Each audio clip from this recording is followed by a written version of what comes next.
Our final story here this week. We'll try to get more questions next week. The Dynamite review was long because there's a lot happening.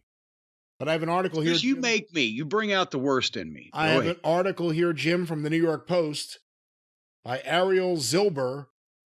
Vince McMahon accuser Janelle Grant pauses sex trafficking lawsuit amid federal probe. A woman accusing former WWE boss Vince McMahon of sex trafficking and assault on Thursday agreed to pause her lawsuit at the request of the Justice Department as the feds conduct their own investigation. Janelle Grant alleged McMahon used her as a sex slave and defecated on her head in a bombshell. Stop. When you hear those words, it's impossible not to. When you hear someone read those words that are being presented in a serious publication for, mainstream consumption, it sounds too fucking stupid. I can't wait to hear his defense for it. In her bombshell lawsuit against the wrestling mogul and another executive, John Laurinaitis, that was filed in Connecticut federal court earlier this year. Ms. Grant has consented to a request by the U.S. Attorney for the Southern District of New York to stay her case against Mr. McMahon, WWE, and Mr. Laurinaitis, pursuant to a pending non-public investigation. Ann Callis, an attorney for Grant, said in an emailed statement to the Post, "We will cooperate with all appropriate next steps." McMahon and Laurinaitis have denied the accusations. So let's stop here, Jim. The lawsuit, the bombshell lawsuit that we've been talking about for months now, is on pause at the request of the Justice Department. What do you think of this? Well, and that don't sound good for Vince, because if they weren't serious about at least attempting to bring criminal charges against him, they wouldn't be asking private citizens to pause or delay a civil action that they have brought that they have some reason to believe is going to make it or is valid. Point being, the way that I'm understanding it,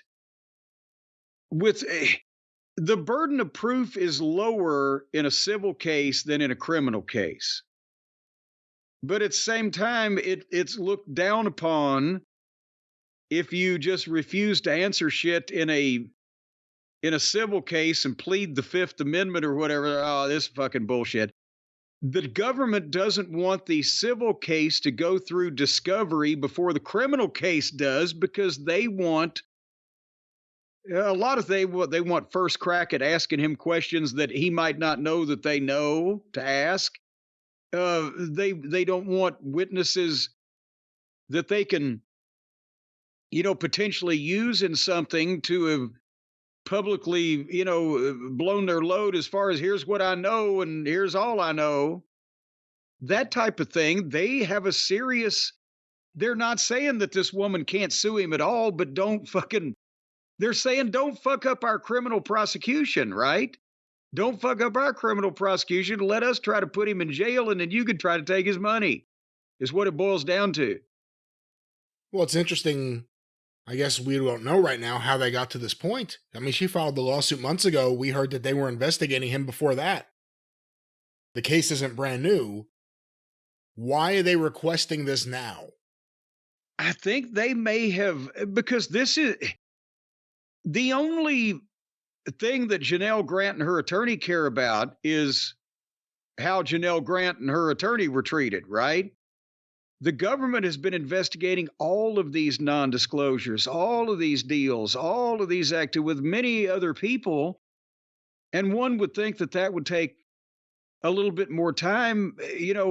Have they finally seen that, okay, we've got something together, but we need more time, and we don't want this particular case, blowing something for us. We don't know what it could potentially taint, because we don't know what they know.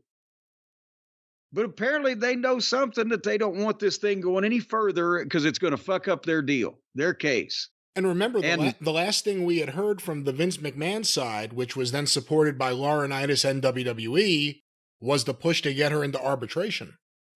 And that's on pause. It still could happen, but not until they say, or a pause of 6 months or whatever. But if the government didn't have something and intend to do something, then they wouldn't be saying, "Oh, stop your lawsuit." It's routine for them to say stop lawsuits, but only when they are actively investigating or gathering or preparing to charge somebody criminally.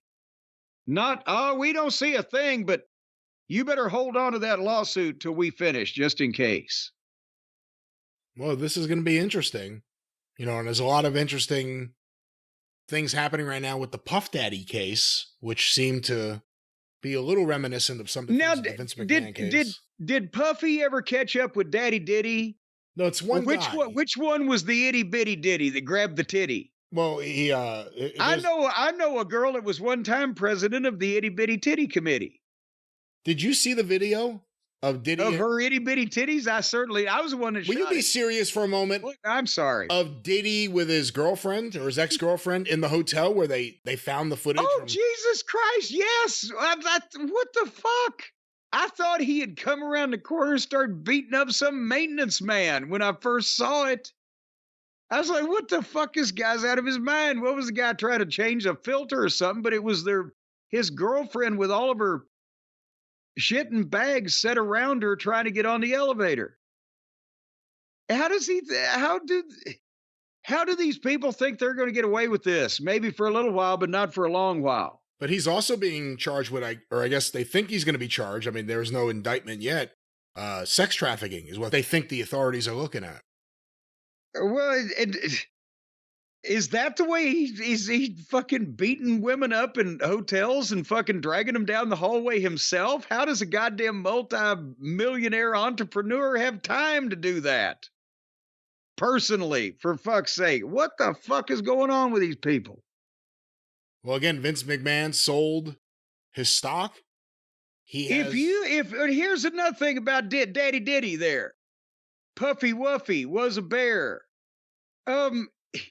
If you're an international rap star and music mogul and purveyor of fine goods and got hundreds of millions of dollars, how miserable, horrible, rotten, annoying, fucking disreputable of a human being can you possibly be that a woman would rather take her bags and fucking go out in the street than spend a goddamn time in a hotel room with you?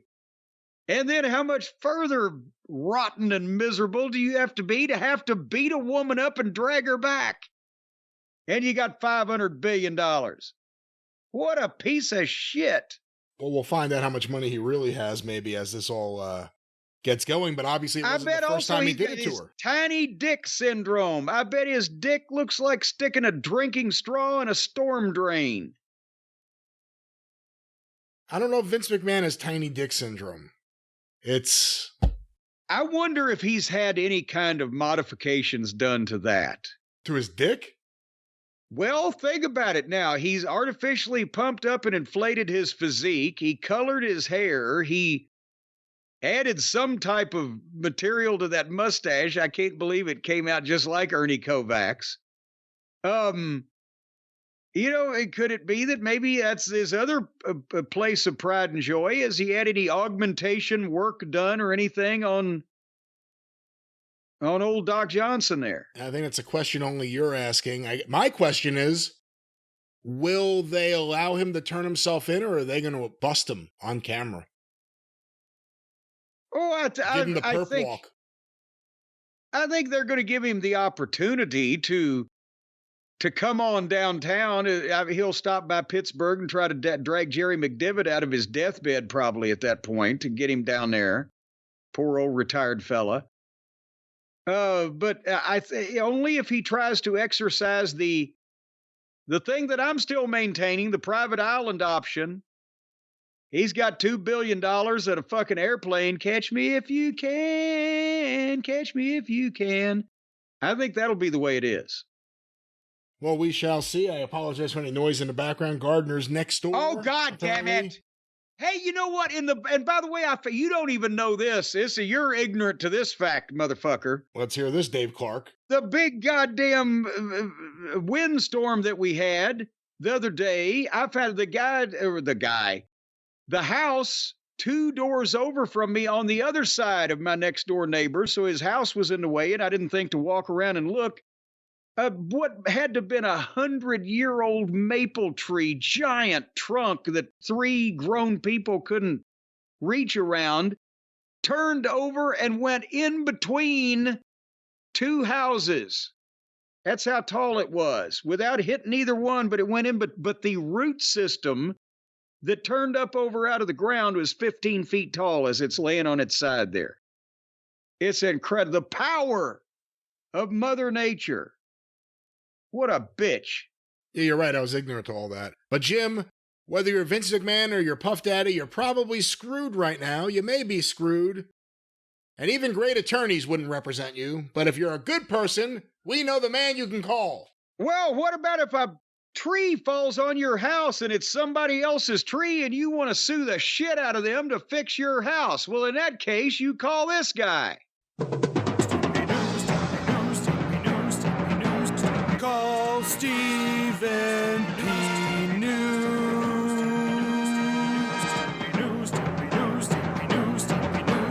If you need to sue.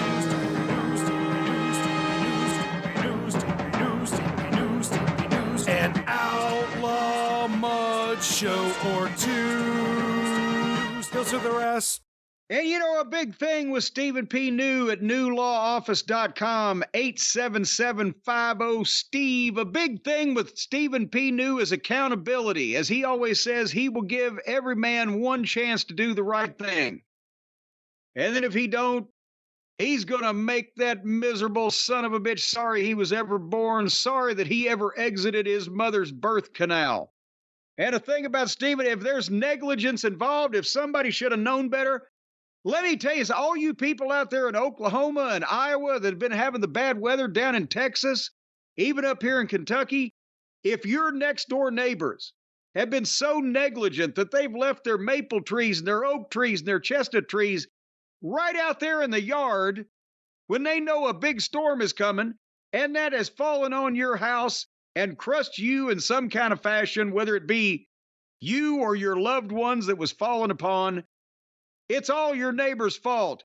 He should have taken his trees inside before the bad weather hit. So therefore, call Stephen P. New at 877-50-STEVE, and he'll bring the hammer of justice down on these irresponsible, negligent neighbors. Of course, you'll have to move, because after that, people will be coming after you with torches and pitchforks, but still, get paid with Stephen P. New. That's right. Stephen P. New, 877-50-STEVE.